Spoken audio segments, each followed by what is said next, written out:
Earlier this year, I reviewed the Alienware 13, which was a mid-range gaming PC that, while quite compelling in some aspects, didn't really live up to being as portable as I would have liked. But when it comes to the product that I'm reviewing today, it is a completely different story.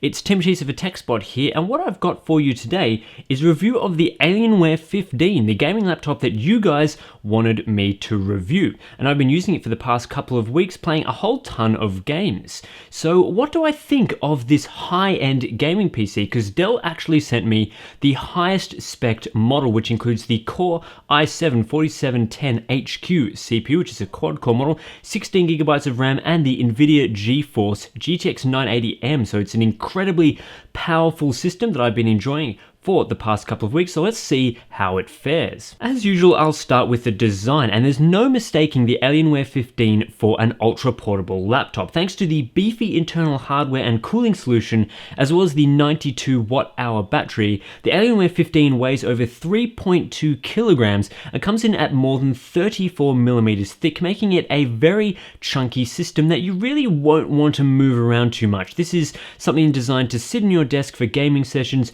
not to be taken around on a day-to-day basis. While it sits in the middle of the size bracket, there is a healthy dose of gamer style that some people will appreciate, but something I'm not too much of a fan of. But the Alienware 15 doesn't look completely terrible. You get a number of Alien FX lighting zones around the laptop, which you can customize to your liking through the setup utility found in the software. All the lighting zones are RGB, including several zones on the back, such as the Y-shaped pattern and the alien head. There's another alien head above the keyboard used for turning on and off the laptop, as well as 4 Alien FX lighting zones in the keyboard, plus another for the macro keys. The Alienware logo also lights up. There's some zones below the speakers and also in the trackpad. The only lighting zone I actually like to turn off was the one on the trackpad, because I think that's slightly over the top, but you can have a lot of fun customizing how the Alienware 15 looks through the Alien FX lighting. There are of course some aspects to the design that you can't change, such as the aluminium lid on the back, made in not quite a rectangular design. It's somewhat angular and includes some black plastic. The display is completely covered with glass on the touchscreen model that I received to review, and soft touch plastic has been used around the keyboard, which doesn't look too great for a laptop that can cost over $2,000, but it feels nice when you're using the keyboard. Around the edges you'll also find some plastic, and on the bottom again, quite a significant number of vents for the cooling solution that vents out the back. As far as ports are concerned, on the left-hand side you get a power jack, as well as 2 USB 3.0 ports and 2 3.5mm audio jacks for your headphone and microphone respectively. On the other side there are another 2 USB 3.0 jacks and an Ethernet port, and on the back you'll find HDMI, mini DisplayPort, and the connector to the graphics amplifier. As for the keyboard and trackpad, I found both of these aspects of the Alienware 15 to be actually pretty decent. The tactile feedback and responsiveness that you get from the rubber dome keypad on this laptop is very good for gaming, and the general layout with large spacebar, shift and control keys, as well as an acceptable amount of spacing in between each of the keys and the full-sized arrow keys found in the bottom right hand corner, allows this keypad to be quite well suited for gaming. You also get 5 macro keys on the left hand side, which can be customized through the software that you'll find in the Alienware 15. You can use these to control different keyboard shortcuts and set up macros and all that sort of thing, which can be useful for strategy games and other things, and this is all fairly easy to set up in the software utility, which is quite good to see. As for the trackpad, I found it to be quite responsive and easy to execute gestures on. It does have 2 large physical clicking buttons for left and right click that is far superior to the standard depressing the actual trackpad method that you'll find on some other laptops. So it is good from that respect, but I still think that you might want to use an external mouse for your gaming sessions, just because of the awkwardness of having to use the trackpad and the keyboard at the same time during gaming. It's just a little bit better to have that external mouse available to you. When it comes to the display, there are 2 different options available for the Alienware 15.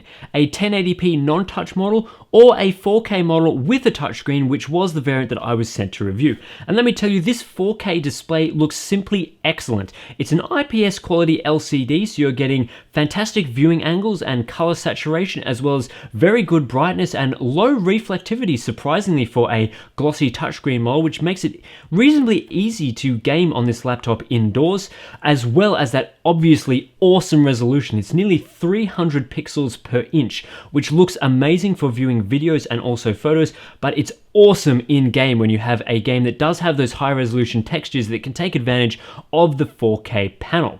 One of the downsides having 4K obviously is the higher performance cost, although the GTX 980M in the model that I received was perfectly fine for gaming at 4K, and also Windows display scaling is still completely rubbish, so you will have to deal with the issues of Windows scaling, but I think it's worth it considering that images look so much better on a 4K display and you can game at 4K, which is something that not even many desktops can do at this stage. And that brings me to performance. So just to recap, the model I was sent to review is the highest spec model available, and that comes with an Intel Core i7 4710HQ processor, clocked at 2.5 GHz across 4 cores that can turbo up to 3.5 GHz. I was also loaded out with 16 GB of DDR3 memory, as well as NVIDIA's GeForce GTX 980M GPU, which currently is the single fastest GPU that you can get in a mobile platform. I was also loaded out with a 1TB hard drive, which comes standard across all models, and a 512GB SSD that will cost you a little bit extra to add that in. As far as the base model is concerned, 8GB of RAM and a GTX 965M are the standard sort of parts that you can find in the base Alienware 15, along with that 1080p display.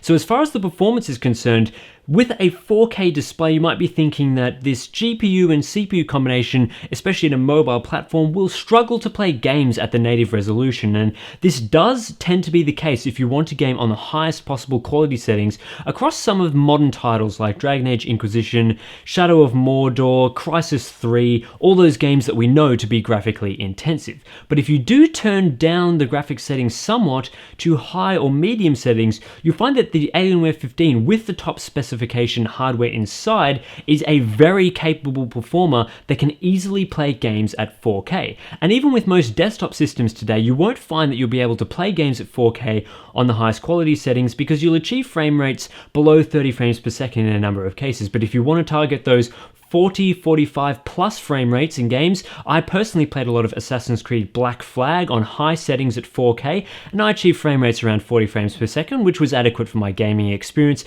This is awesome for a laptop because typically, especially with some of the older GPUs available, you wouldn't have been able to have enough CPU and GPU power to even attempt to play games at 4K with quality settings like this. You would have had to, in the past, turn quality down to low settings to even get above 30 frames per second. But with the GTX 980M, the single fastest GPU available on a mobile platform, it is reasonable to expect games to be playable at 4K at not even that bad quality settings. Assassin's Creed Black Flag look excellent on high graphics settings playing at 4K, and this is something that I would never have expected from a laptop a couple of years ago. One thing I did note about the Alienware 15 is that its cooling solution, which contributes to the overall size of the laptop, actually isn't that quiet while you're gaming, and if you're using the internal speakers, which are of decent quality, you will probably be able to hear those fans when they're fully spinning up and trying to cool that GTX 980M. You will probably be able to hear those over the in-game audio, which is a little bit annoying, but not too much of a concern if you are gaming with headphones on. As for temperatures, the CPU tended to max out at around 80 degrees, while the GPU was around 72 degrees, which I found to be quite fine for this sort of laptop, and there are only a few hot spots around the top of the laptop itself, but that won't tend to disrupt you while you're gaming, and the keyboard was kept at a fairly comfortable temperature for most of my gaming experience. And that brings me to the conclusion. Is the Alienware 15 a decent gaming laptop of someone trying to target performance? And I would definitely have to say it is. The fact that I could actually game at a 4K resolution on a laptop at high quality settings and achieve a decent frame rate is nothing short of remarkable for power constrained and also performance constrained internal components. The GTX 980M on the flagship model, combined with that excellent 4K display, delivers an awesome gaming experience, and I had an absolute blast playing through Assassin's Creed Black Flag and a number of other games on this system. And for those of you who don't pick up the flagship model, the hardware configurations available across the board are still very decent in terms of their performance, and you'll be able to play at 1080p with decent quality settings no matter what Alienware 15 model you pick up. So from that respect, I think it's definitely a very capable gaming system. The rest of the Alienware 15 also tends to be pretty good. You get a decent selection of FX lighting that can customize the laptop to however you want. You get a very good keyboard with some included macro keys and a fairly decent trackpad, although I'd still recommend that you use an external mouse. You get a decent selection of ports around the laptop, and although there are a few downsides to the laptop, it's a little bit chunky, a little bit too heavy for my liking, considering that some other manufacturers are targeting thinner and lighter laptops in the 15-inch market, and also the cooling solution isn't as quiet as I would have liked for this sort of gaming system. But when you put on a pair of headphones and you overlook some of these other flaws to the laptop, I think you'll be getting a very good gaming experience out of the Alienware 15.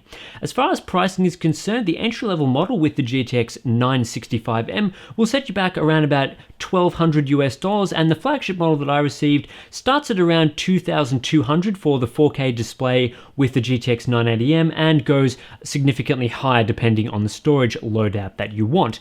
But with all that considered, gaming systems with similar hardware in them tend to be around the same price as the Alienware 15, if not more expensive. So for a brand that typically wasn't considered to be all that good from a value standpoint a couple of years ago, the Alienware 15 these days, especially with this 2015 model, do actually present quite good value if you are trying to get those powerful components inside. So as far as the entire package is concerned, considering the price and also the hardware inside, I would definitely say that the Alienware 15 is one of the better gaming laptops available on the market today. So that's it for my review of the Alienware 15. I hope you enjoyed it. Don't forget to check out the full written review on TechSpot.com because we do have a range of benchmarks on there comparing the Alienware 15 and the 980M's performance to some other systems. Don't forget to subscribe to this YouTube channel for more reviews, unboxings, and hands-on content coming in the future.